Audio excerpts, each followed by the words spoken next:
Welcome in, everybody. Welcome in. It is a great day, evening, whatever the time of the day it is, to be a Gamecock. As we are 1-0, the women took down the Michigan Wolverines. A slim margin, slimmer than some might have liked, but either way, you got to look forward, you got to take your licks, and it's always good to get that dub. We have a lot to get to. A lot to discuss. We're going to be breaking down that win, go over some of those key pieces, and also, speaking of key pieces, big news. It has been the talk of the town for many across the sports realm. Ashlyn Watkins. Charges dropped, and she is participating in team activities. She returned to practice on Wednesday, and now she is eligible for the game against the Wolfpack this upcoming Sunday. So a lot to get to here as we break things down, look onward, and this has been something that a lot of folks have been talking about. I've seen some negative comments on social media, as there's going to be when these types of things rear their ugly head. Most positive, of course. People happy to see that Ashlyn can move on from this, that this is going to be something that's left in the rearview mirror. But here's the thing. For a lot of the people that are spouting some of the negative things, that are focusing on, oh, she got off just because she's an athlete, or it was bought out, or things such as this. As an American citizen, you have the right to look into things, to dig deeper into things. And also, trust me on this one, there are plenty of people in the media realm, especially that cover things on a national scale, that would be trying to dissect and disseminate this information more if it was possible. Because even though as fans and fams, we can easily put a lot of people and these players up on a pedestal. But when you're someone that is trying to see someone at the top and someone that might be an easy target for further coverage or just more clicks because you are a famous athlete, they're going to try and dig deeper into that information. And I'm telling you right now, the charges were dropped, things seemingly figured out behind the scenes, and this is something that, as people looking on the outside in, we need to try our best to let go, especially from the legal aspect that Ashlyn's back with the team, charges are dropped, maybe some other things might come out eventually from this, but that's that. And telling you right now, you got to try and focus on the fact that she is a very young woman, didn't make the best decision, optics were bad at first, but now we can focus on basketball. Hopefully getting into our incredible roster, finally being all together, we can look onto this and talk more about hoops and the great season that's ahead for our women's basketball team. And that's what I will say about that, okay? This is something now we could focus on the positives as we are going to be looking into more of what we got this upcoming weekend. But right now, I want to focus on breaking down Michigan. And how about this? A big shout out for Chloe Kitts. She was on fire. My goodness, she was all over the place. And this is something I really saw from her last year, the potential to be a better scorer. She was always going to be a great defender. Any of the games I watched, and when she was really in the zone, she had active hands. She was getting out there. She's just got very good prototypical size to be able to have more of that mid-range defense, but also can defend under the basket. She's not super tall. We're not talking, close to 6'9", 6'10", but she could still really get it done on the defensive side of the ball. But she was really finding the bottom of the bucket. Some of these stats here from the game, she was 7 for 14. She didn't hit any threes. That was one thing. She didn't hit the three-pointer, and that's not usually her game, but she still was able to put up 19 points, which was fantastic. Joyce Edwards, a couple rebounds shy of a double-double. She had 10 points. And Tessa Johnson, pure shooter. You all know it. I knew it, seeing how she performed last year towards the end of the season. She added, 15 points. And 3 for 6 from three-point range. 50% shooter, which is fantastic. Pow, I'm sure she'll catch up. They're going to start getting better. Just going to start gelling. It was still the first game of the season. Pow was 1 for 4. She had 9 points. I know we love to all see more out of Raven Johnson.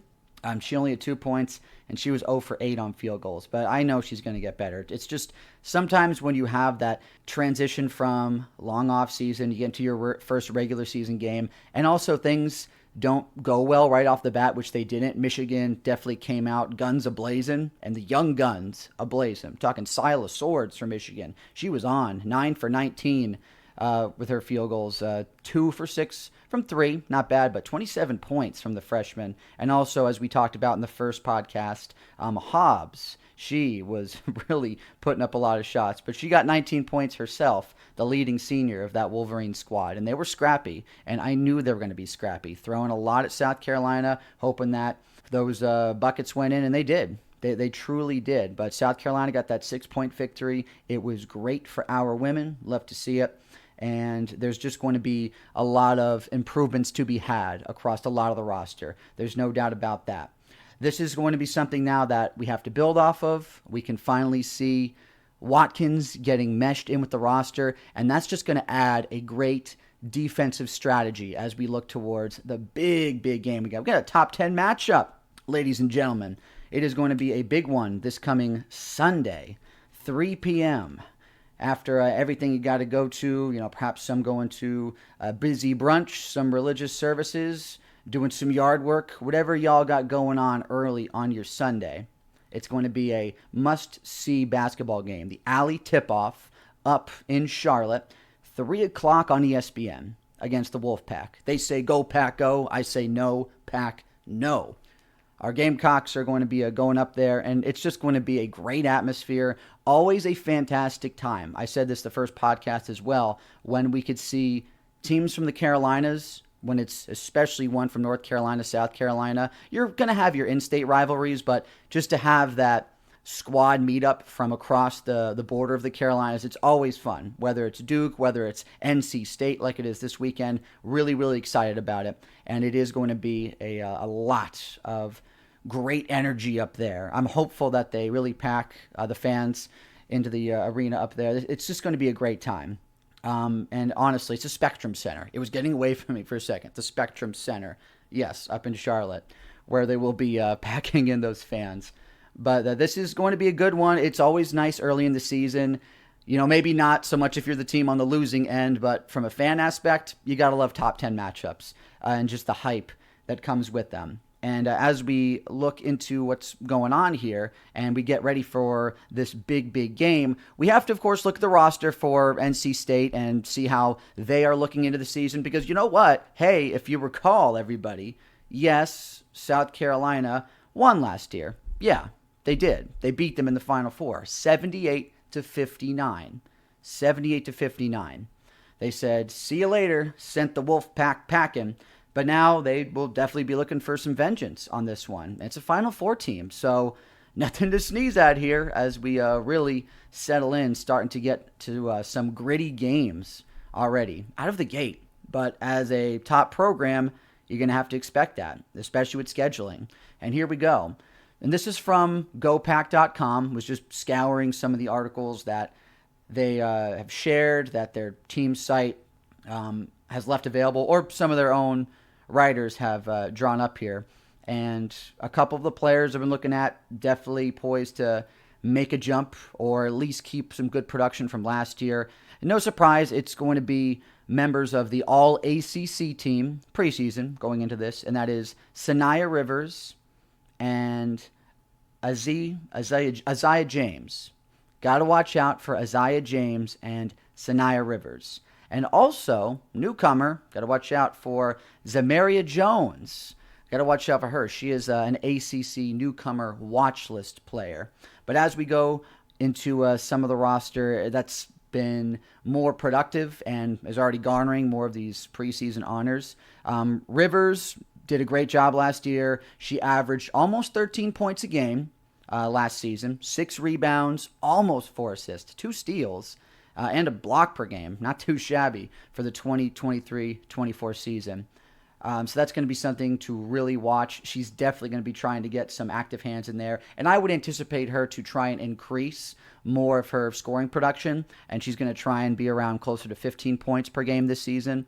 That is going to be something to really try and disrupt, especially when we're talking about any spots further away from the basket. But yeah, definitely need to watch out for Rivers. She was a stellar player last year. However, James, she led them in scoring, and she's definitely going to be one you got to lock down. Isaiah James, she had, as far as I'm looking into some of these stats, about 17 points per game. She was averaging almost 5 rebounds, 3 assists, and she made all starts for the game. She really was very good, very, very good during the NCAA tournament. As they put it on their website, she caught fire. She caught fire, and she was averaging over 20 points a game, actually around 23.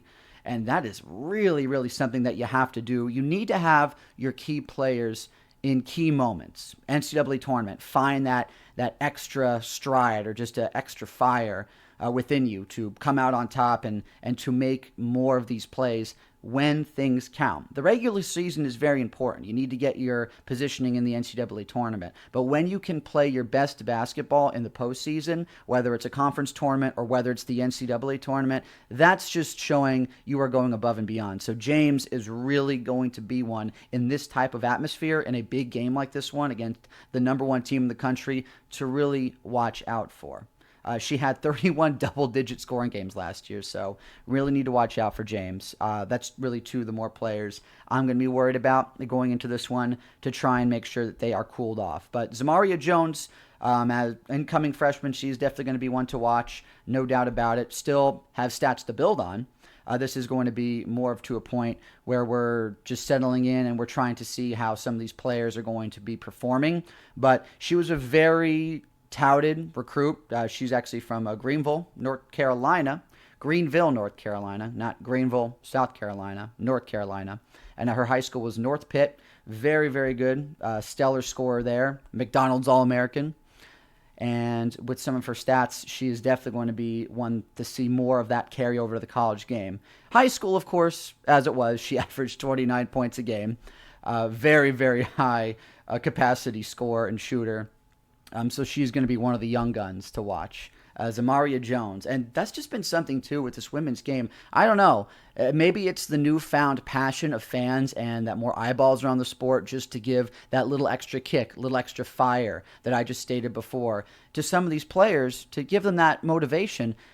It's just to have the screaming fans, the hype around the sport. It's things you have to tune out as a player, but it definitely adds into the excitement that you have, the potential that you have.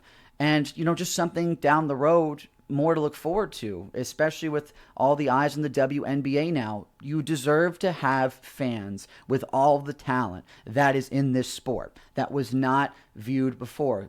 Women becoming more household names as opposed to just players in the men's sport for such a long time. And it's so good. It's so good for so many different reasons because it gives fans something else to watch, as they should have been for a while. It gives these women a better platform, and also it puts more money in everyone's pocket. I know everyone is not more of a big fan of the NIL thing all the time, but for the exposure that these players are getting for their university, especially now, they deserve some manner or slice of the pie, or just to be able to have their own endorsement deals. There's nothing wrong with that. They are adults. They are adults. They should have the right to be able to make money off their likeness. And that's a whole discussion for another day. But, at least in that capacity, I do support where things have gone in that regard. But they are going to be a very talented roster coming in. Final Four team. Obviously, they're going to be good. You know this. Michigan came in very scrappy. North Carolina State is going to want their revenge, especially the way that the Wolfpack was sent packing last year. Reminder once more, 78-59. So this is going to be a hotly contested game out of the gate, and you can't be climbing a hill the whole time. What happened against Michigan? They were really trying to climb a hill the whole time, and you can't do that against a top 10 program. Michigan overall didn't have enough talent to outlast South Carolina. They just straight up didn't. So they lost by 6 points. You're playing a better team, it's going to be really difficult, whether it's going to be the North Carolina States of the world, or even Duke, who's going to be solid this year, UCLA, Notre Dame, UConn, so on and so forth. You need to be ready for these top programs, and I do believe South Carolina will. They just have to settle into their own and make sure that they're starting to prepare, starting to get ready for these matchups, as we've already seen just a little bit of the game shaken up for some. And when you go off of a national title run, like South Carolina did, and it was an incredible run, my goodness, undefeated, 38-0, you can have a little bit of rust that is going to be lasting on into the next season. You're still going to have the ability to find more of that second gear to want to continue a dynasty, to still want to be number one, to stay on top. But it's still going to be tough because there's a lot of outside factors that you have to think about when it comes down to it. You're the number one team. There's going to be a lot of teams that are going to be looking for revenge against you, whether it's some type of bulletin board material or it's a loss in a previous season or two. So you're just going to have that target on your back. And South Carolina has to deal with that the entire season. And it's going to be exceptionally difficult to try and run the full table like they did last year. But it was an insane run. It's not going to happen every year. You can't expect it as a fan to happen every year. But it is going to be something that we can see and we have to keep our eyes on, as they still have the talent to. It's not impossible. It's just very, very difficult to do something to that effect. But really, really excited for this game. I'll be saying the word excited a lot this year because I am. And you know what? Sometimes without even thinking about what I'm saying, it just pops out. And as I'm talking, it is just going to be further expressing my emotions until we actually start to do video with these podcasts and you could see more of the expressions on our faces. Going over right now, my name, yet again, what I'm doing here, my name is Tony Chivaroli. I'm a meteorologist here in South Carolina, but also very well versed as a big sports junkie who is now finally getting into this space of sharing my opinions, hopefully getting opinions of other people, furthering the conversation for women's basketball, one that should have been in place for a long time. And this is just going to be a great platform for that. I'm happy to be here, happy to be talking about this. And eventually, I will be joined by fellow Gamecock fan and my brother-in-law, Adam, who still has not been able to join me yet. He's actually away at a wedding, but he will be joining me soon. He will be joining me soon, so we could actually have more of a back and forth, a good joint effort for this podcast. Because that's what we want to do. We want to keep chatting things up, not just about, you know, what's been going on in the way of the game and breaking down analytics, breaking down all these different pieces, but being able to just have a good back and forth conversation. Because I'm just sitting here in this little side room recording this. I don't have anyone to talk to but myself and everyone who hopefully will be listening to this after I upload it to YouTube. And that is going to be a great thing. I just want to see more of a growth of this, just like the growth of the game, but to further keep on this discussion of a team that garners this type of attention. And I just cannot stress enough how inspiring this basketball team has been to me as a sports fan. I've just really wanted to have that ability to talk about women's sports in this type of space with a group of people, and it hasn't been that easy all the time because there's just hasn't been enough people turning their attention to the women's game. I'm really happy there are now, and I am happy that I live in a city in Columbia where women's basketball is a big deal because I went to Penn State. I still always followed my Lady Lions. I still do now. You know, that's my first school, first team before I became a big South Carolina fan when I moved down to South Carolina 4 years ago. But it's tough. It's tough to see people either making fun of or just not having that true interest in the sport. But now they're getting their due, and it is long overdue, and I'm very happy about it. But we have to go past, from the South Carolina standpoint, this team that we love, get past that first game, shaking off the rust. We won. That's all that matters, and you have to keep finding those improvements. And this is going to be something as well as we talk about Watkins getting back into the lineup. I really do hope to see Swatkins out there in full form, flexing out on the court. It's going to be great at the Spectrum Center. It might be a little tougher as she personally might have to really be shaking off some rust with everything that she went through. But depending on how Dawn is going to infuse her into the lineup, I'm sure that there's a plan already in place for that. We're going to see some other types of rotations. We're likely going to be seeing a better shooting percentage. I would be very surprised if we did not see a better shooting percentage. And that's also something as well when we're discussing more of these games and setups. You're not always going to have really low shooting percentages. You're not going to be close to 30%, at least with this team. I can't speak to that for every team, but overall, you're going to be likely seeing things closer to 40, 50%. And that's normal. that's more expected to what this team could do. Luckily, our defense was still on point against Michigan. We held them to 31%, and then we shot around 33%. So 1 out of 3, okay. But if you could somehow be making closer to 1 out of 2, yeah, that's great. And not having as many turnovers. Also, going back to the Michigan game, we forced 15 and we had 10. So they're +5 with the turnover margin. That's great. But that is something you want to keep winning no matter what. Because if you don't win that and you have a bit of a stinker of a game, that could be the big difference. And for forcing those turnovers, or at least just Michigan having some unforced turnovers, combination of them for their 15 overall, that is huge. And that is something that you need to turn the tide. That one was on TNT. This upcoming one, again, on ESPN. And it is going to be awesome to be sitting here in my living room watching that. I wish I could be at the game, but the way that my schedule's worked, I still haven't been able to, of course, fly out to Vegas. And unfortunately, haven't been able to get up to Charlotte, at least with the plans I have this upcoming Sunday. I really want to. Can't wait to get to some home games, actually start to gather some content, see them playing in person. Can only do so much when you're able to watch on TV, but getting to actually see them play in person and to feel the energy and just the camaraderie that comes off of this team, it is awesome. It is so, so great. And that is also something I would truly encourage people to do. I don't have to encourage people. I really don't. The season tickets pretty much got to the point of selling out, so it's crazy. This fan base is just so dedicated. You have to love a winner. That is something that is pretty easy when you have a team that's a national champion, but you can still, I'm trying to find a good way to put this, you can still be a big fan of the team, but that doesn't mean you're just going to retain fans. You can still be good.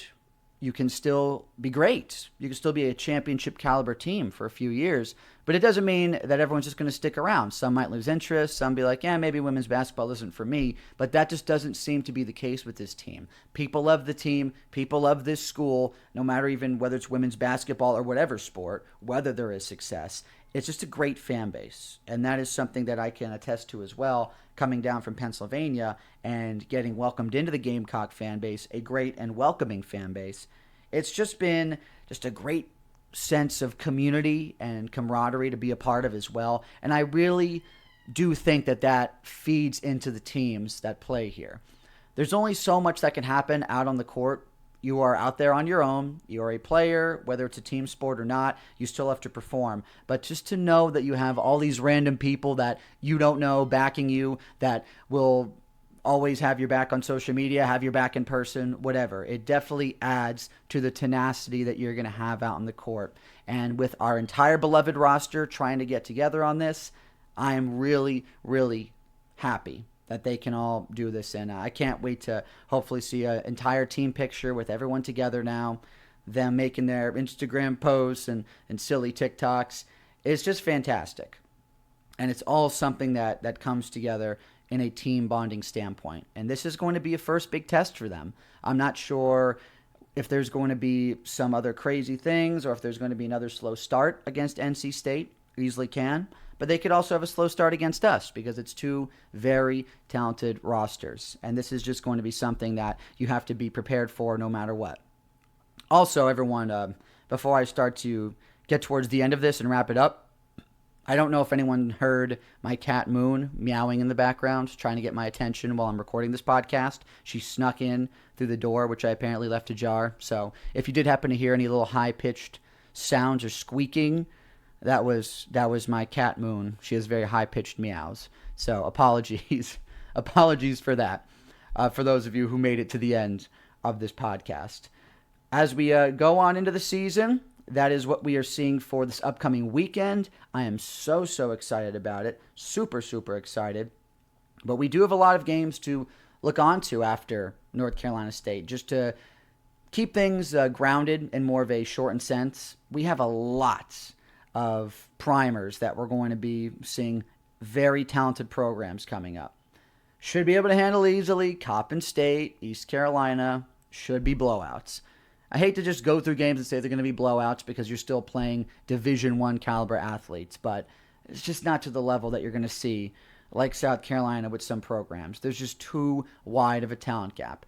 There's still crazy miracle things that happen where teams that have that talent gap could still somehow find a way to win, but it exceptionally doesn't happen. It's exceptionally rare in women's basketball. But Clemson still could easily give us a fight, still an in-state rival, but you really need to be watching out after we get past North Carolina State, as hopefully they do. Sunday, November 24th, UCLA. That is going to be a tough, tough game. That is not going to be easy. And that's out in LA. It's out in LA. And they will be going crazy out there if they could get their fans really riled up and on board for this one.